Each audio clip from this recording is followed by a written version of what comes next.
Welcome Trinidad and Tobago to our News 4 report, a product of the Government Information Services Limited and the Ministry of Communications. I'm Nicola Barreto. Let's take a look at the headlines.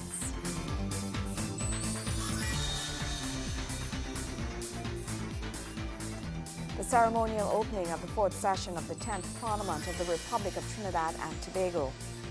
Ryder Scott Report 2013 paints a positive outlook for Trinidad and Tobago.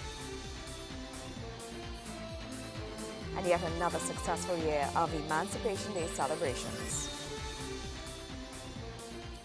Thank you for joining us. Members of Parliament are being warned that the Parliament must be about the people's business. President Anthony Carmona was speaking at the ceremonial opening of the Parliament, where he addressed numerous issues that he considered to be important to the country's democracy. The fourth session of the 10th Parliament of the Republic of Trinidad and Tobago was declared open on Friday afternoon. The momentous occasion was shared by, among others, members of the House of Representatives and the Senate. There were several highlights at both chambers of the Parliament at Tower D of the Port of Spain International Waterfront Centre. These included the return to the lower house of former government minister Jack Warner to the seat of Chaguanas West and the swearing-in of 4 new independent senators, Dr. Danisha Mahabir, Hugh Russell Ian Roach, Anthony Vieira and David Small. Delivering a strong yet carefully crafted speech, President Anthony Carmona said the Parliament must be about the people's business and not about the party's business. As leaders and lawmakers, parliamentarians of differing political persuasions are still expected to cooperate on matters that promote the development, security, and uplifting of the society. Once a delicate balance is struck, all parliamentarians may be seen to be cooperating, even collaborating, to ensure that bills passed are in the wider public interest. His Excellency called for collaboration on a decision regarding the use of the Caribbean Court of Justice as this country's final court of appeal relating to all legal matters, a more effective approach to eradicating crime in this country, proper representation of citizens, and the opportunity for qualified citizens below the age of 25 to assume the title of senator in the upper house. The President also spoke of the threats that were being presented through election campaign financing with a view of urging the Parliament to pursue transparency in party financing. In the same breath, he raised the issues of members acquiring assets through their various offices and there being inconsistencies with their asset base and the income and tax returns, which he said the Board of Inland Revenue has the power to investigate. Ladies and gentlemen, honor cannot be legislated. Honor does not only involve distinguishing between right and wrong. Honor demands that we eschew the very perception of wrongdoing and impropriety. A university education does not make one honorable. Wealth doesn't make one honorable. High rank or position does not make one honorable. Ladies and gentlemen, to be honorable requires that one commit to always doing the right thing because it is the right thing to do, regardless of the consequences and ignoring the potential rewards of doing otherwise. It is honor in leadership that will inspire confidence in our people and result in the stability of our nation. Our nation is depending on honorable leaders in Parliament to demonstrate their understanding that they are called both to lead and to serve. And it is in faithful and conscientious service that honor lies.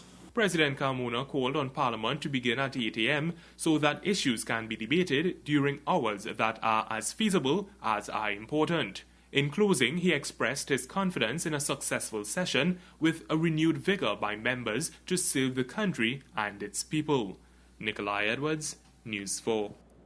The Ryder Scott Report 2013 paints a positive outlook of current gas reserves.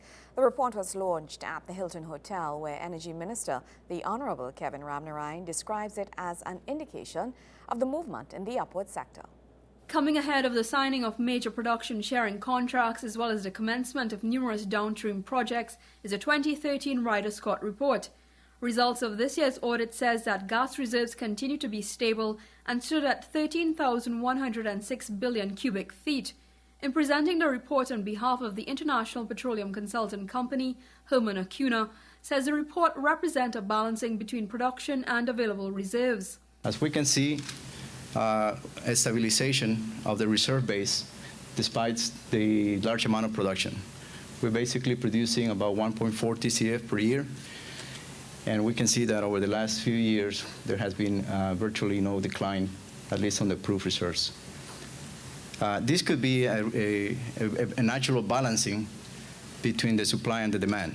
Over the last 2 years, a lot of this stabilization of the reserves has been achieved not just by reserve revisions on prior estimations, but also it has been achieved through field extensions and discoveries. This is important because this, in effect, is adding to the total resource base that before would have been qualified or classified as exploratory resources and not necessarily as reserves. The Energy Minister is attributing the movement in gas reserves to exploration and drilling in recently discovered wells in the BP's interest fields located in the East Coast.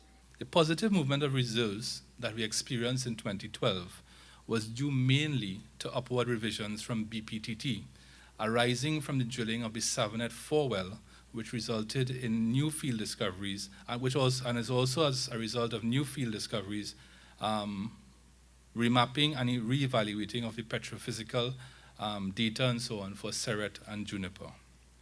Our exploration resources have also showed positive movement, increasing by 1 TCF despite the exclusion of blocks awarded with effect from 2010.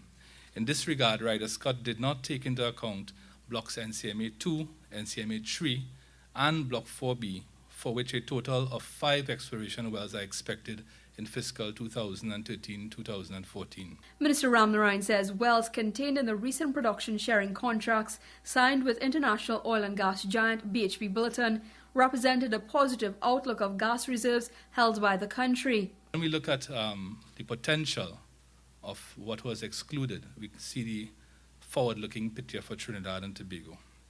Trinidad and Tobago, ladies and gentlemen, is not running out of natural gas anytime soon. A review of our proven reserves over the last 2 years shows a marked reduction in the rate of decline, as the first waterfall chart has pointed out. The reduction, as I mentioned, in 2012 was of the order of 1.1%. That compares to the reduction in the previous year of 2%, and the years before the reduction was of the order of 9.5% in that region. Even as diversification of the oil and gas industry and focus directed to the downstream sector, Minister Ramnarayan says this is a strong signal of the continued growth in the upward sector. All of the major companies are currently engaged in exploration and developmental activity aimed at increasing gas production and their reserve base. In fact, I want to say that 2 years ago when I became minister, BP, BG, and BHP did not have the growth stories that they have today. And if these 3 companies that I mentioned have growth stories now, therefore Trinidad and Tobago also has a growth story. Because when they do well, Trinidad and Tobago does well. BP, which is the largest producer of natural gas in Trinidad and Tobago, is expanding gas production at its Savinet platform. The company is drilling a new well, the Savinet 6 well, which will come on stream later this year with an estimated production of 200 million standard cubic feet of gas per day. This will complement production of the Savinet 4 well, which is currently producing at a rate of 250 million standard cubic feet of gas per day, and Norman can go to 270 if you all so desire. Meanwhile, the minister says recent launch of the competitive bid round has already sparked heightened interest as 14 companies have bought packages. He anticipates also recent bilateral agreements with Venezuela to see much fruits bear in development of additional fields. Kimberly Ramkalawan, News 4. When we come back, Emancipation Day celebrations. Stay with us.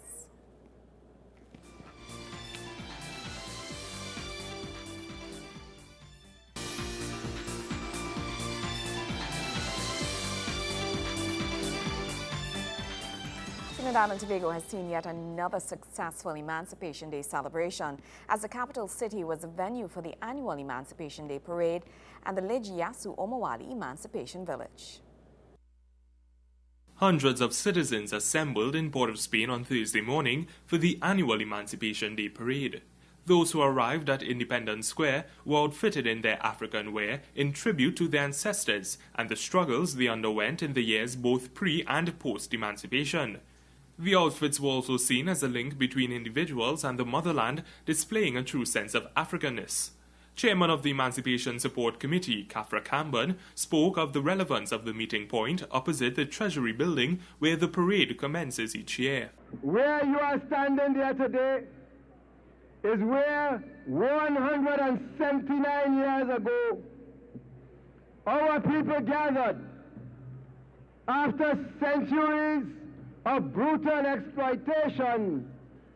They came here on the morning of August 1st, 1834, expecting the governor of this island to tell them, was Governor Hill at the time, expecting to hear him say, after the centuries of exploitation, you are now free.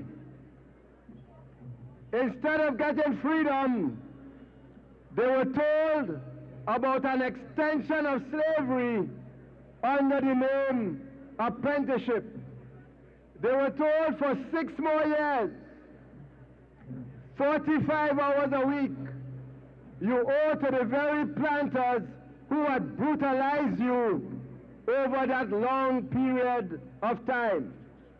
But our ancestors did not take it lying down, and you had riots, you had strikes for a long period of time, and the resistance of our people continued. In fact, the first major armed revolt you had in Trinidad and Tobago took place in 1837. And that took place during this period of apprenticeship. And by August 1st, 1838, our people were finally freed. August 1st, 1838, from the bonds of chattel slavery. So it is because of the significance of this spot that every year we gather here to begin the parade. Speaking on behalf of the government, Minister of Arts and Multiculturalism, Dr. the Honourable Lincoln Douglas, called on citizens to work together for the benefit of the country and to acknowledge their freedom on the 175th anniversary of Emancipation Day. In order to survive, for this country of Trinidad and Tobago that we now call our space, for the communities in which we live to be truly free, we will have to come to the clear understanding that we are interdependent. We need each other. We need the skills of each other. We need the mind of each other. We need the love of each other. We need the brotherhood and the sisterhood of each other. We need the freedom of each other. We need the creativity and the ingenuity of each other in order to survive, and most of all, to thrive and to make this nation of ours a great place. It is in this regard that we celebrate our freedom, because it forms the basis for us to change and transform this nation and to distribute the gifts of Trinidad and Tobago to the rest of the world. It is in that regard, my brothers and sisters, we say thanks to the Emancipation Support Committee, to all the brothers and sisters doing emancipation throughout Trinidad and Tobago, and really demonstrating the freedom of our people. The lively parade then made its way through the streets of Port of Spain, where those involved in the celebrations were seen singing, dancing and enjoying themselves as the drums and other musical instruments played in the background. A delegation from Uganda, Nigeria and the US joined locals as they made their way to the Lijiasu Omowale Emancipation Village at the Queen's Park Savannah. Trinidad and Tobago boasts of being the first country to recognize the anniversary of emancipation with a national holiday, and each year the celebrations become increasingly larger. Nikolai Edwards, News 4. Minister of Justice, Senator the Honourable Chrislyn Moore, is urging persons to use emancipation as a catalyst for change within themselves. She makes this plea as she addresses the Legal Aid and Advisory Authority during their emancipation celebrations.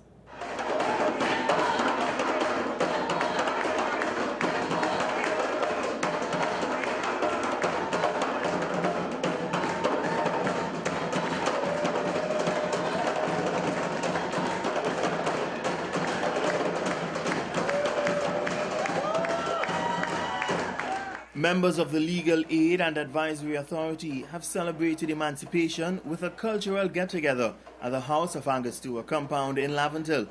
Amid the event filled with fun, fashion and food, Justice Minister Senator the Honourable Christlyn Moore found time to provide a different type of food for those gathered.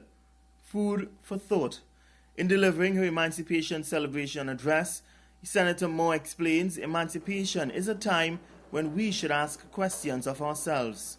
Emancipation, of course, was not a gift, as Senior has said, nor was it a gift, nor was it a right bestowed only on Tobagonians or Trinbagonians. It was certainly something that a people had deserved by dint of their humanity, and it was devolved on us because of certain economic realities. That was then. What is our current reality? What is our current emancipation reality? Is it caught up in being black?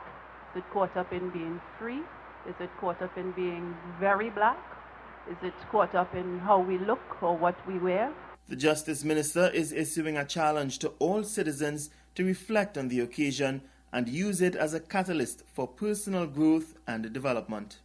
Within yourself, identify that from which you need to be freed and make the first step. It is for us to claim our own individual and unique emancipation, no matter our history, no matter our place on the socio-economic ladder, no matter our race or class or sex. Emancipation is deserved or is warranted to each and every one of us, and the challenge is to claim it, to find it, to identify it, and to take that first step towards our own personal emancipation.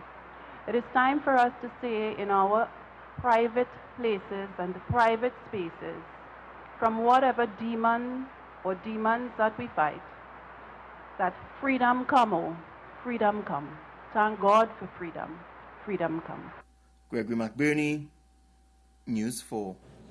In other news, citizens can look forward to the largest pan activity outside of Carnival as the Laventille Steel Band Festival Foundation hosts yet another installment of its Steel Band Festival. At least 30 steel bands are expected to participate in this year's festival on August 4th, with drums being the main focus in its various forms such as tambu bamboo, rhythm sections, single pan and conventional steel orchestras. All champions of Panorama 2013 have pledged their support and presence for the 8-hour festival, which begins at 4 p.m. with the roadshow outside the House of Angostura, produced by Norman Fullerton.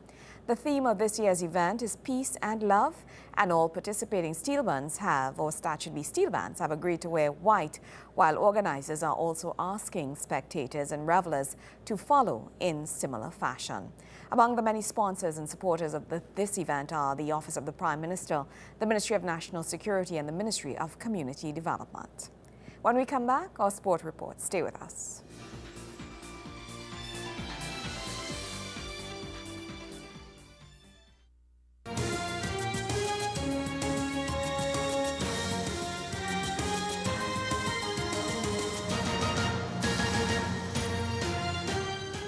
Following match day 5 in the Bling B Mobile National Super League, the top of the table has an unfamiliar look. With the usual suspects of Wassa and Joe Public sitting in mid-table, the new team on the block sits atop the standings. Wayne Cunningham has a rundown of all the scores from Emancipation Day.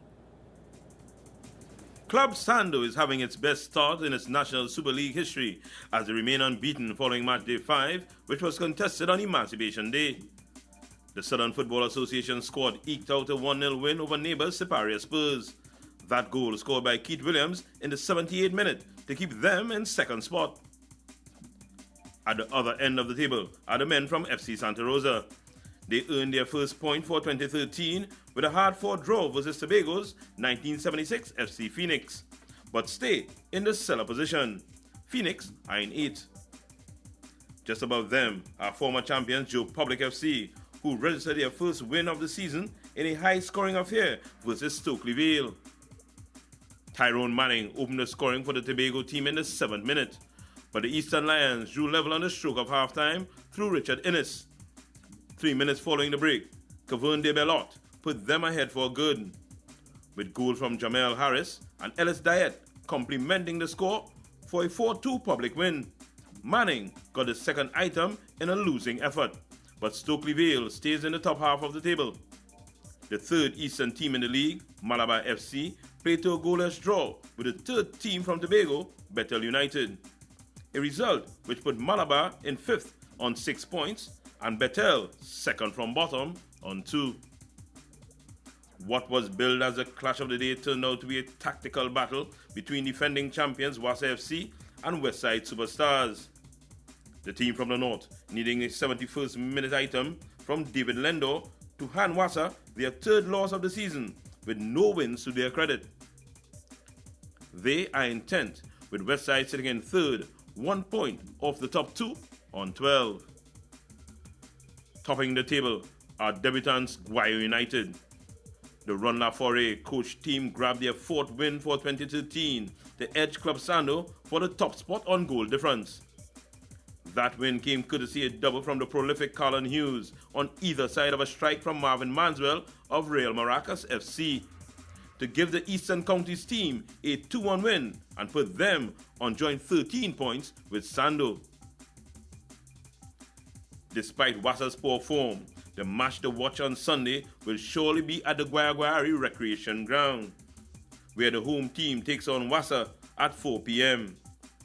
There will also be an interesting battle in the north, where Westside Superstars entertain Club Sando as 2nd meets 3rd. Wayne Cunningham, News 4 Sports. News 4 continues after the break. Stay with us.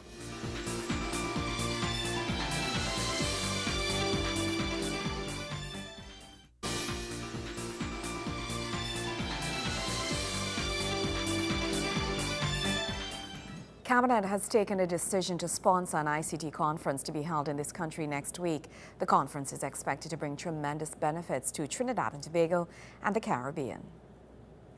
Trinidad and Tobago will host a regional ICT conference at the Hyatt Regency Hotel from August 7th to 9th. This was revealed by Minister of Science and Technology, Dr. the Honourable Rupert Griffith, while speaking at Wednesday's post-Cabinet news briefing. Minister Griffith said the Cabinet had taken a decision to sponsor the opening and closing ceremony, which comes at a cost of $62,000.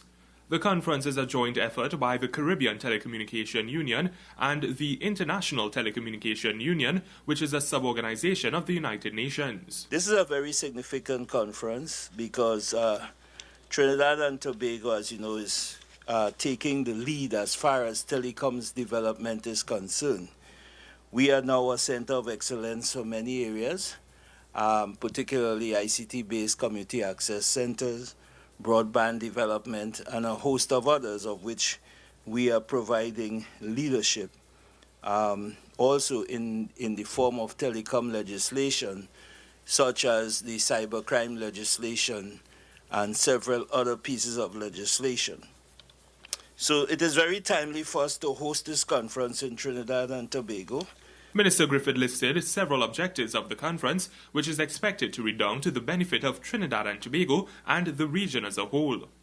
One of the objectives is to consider the state of the Caribbean ICT sector in order to better understand the elements of an enabling environment and opportunities for attracting investment in ICT. Investment is very critical at this time because Trinidad and Tobago is seeking to increase the universal access for telecommunications in Trinidad and Tobago.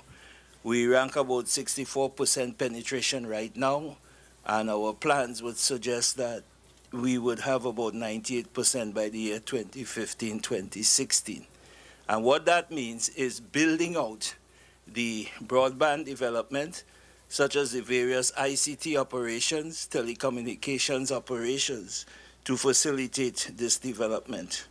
And lots of discussion would be taking place around broadband development and ICT access to the citizens. The ITU is an organization based on public-private partnership since its inception and has a current membership of 193 countries and over 700 private sector entities and academic institutions. It allocates global radio spectrum and satellite orbits, develops the technical standards that ensures networks and technologies seamlessly interconnect, and strives to improve access to ICTs to underserved communities worldwide. Meanwhile, the CTU is a Caribbean intergovernmental organization dedicated to facilitating the development of the regional telecommunications sector and currently serves 18 member states. Nikolai Edwards, News 4. Well, that's how we wrap up this edition of our News 4 report, a product of the Government Information Services Limited and the Ministry of Communications. I'm Nicola Barito. Thank you for joining us.